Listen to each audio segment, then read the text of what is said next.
The Whore of Babylon is an image based on the book of Revelation of John the Theologian and has become a symbol of sin and temptation.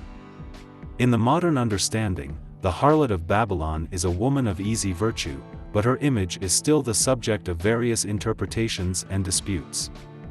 In the book of Revelation, an angel appeared to John the Theologian and offered him to see the judgment of the great harlot who sits on many waters, with whom the kings of the earth have committed fornication, and the inhabitants of the earth have been made drunk with the wine of her fornication.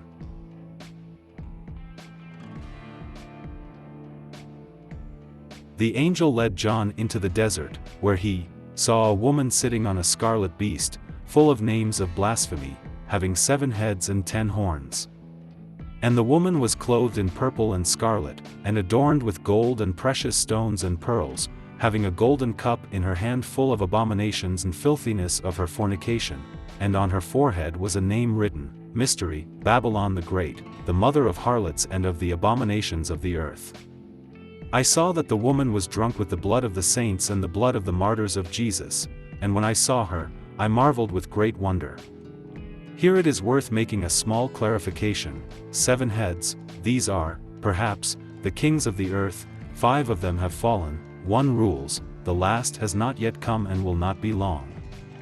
Also, the 7 heads of the beast were interpreted not only as the 7 deadly sins, but also as the 7 hills on which Rome was built.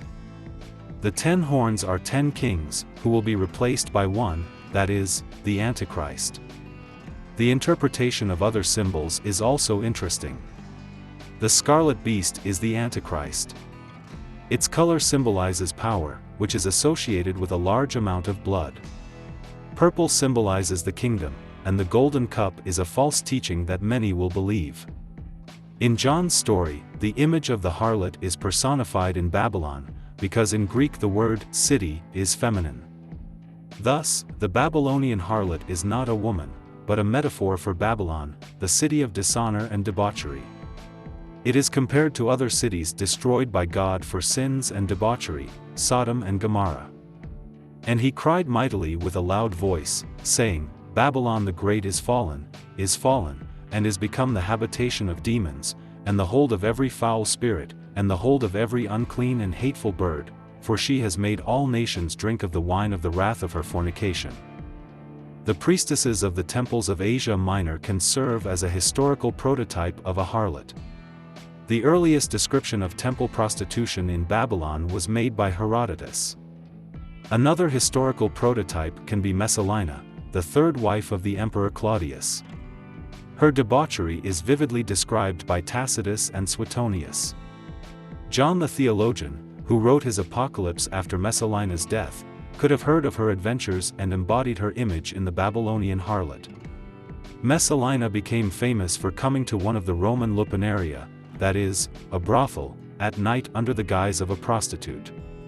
You can also find a rather unusual interpretation of the image of a harlot as a city. The most common interpretation is that the image of a harlot corresponds to Rome.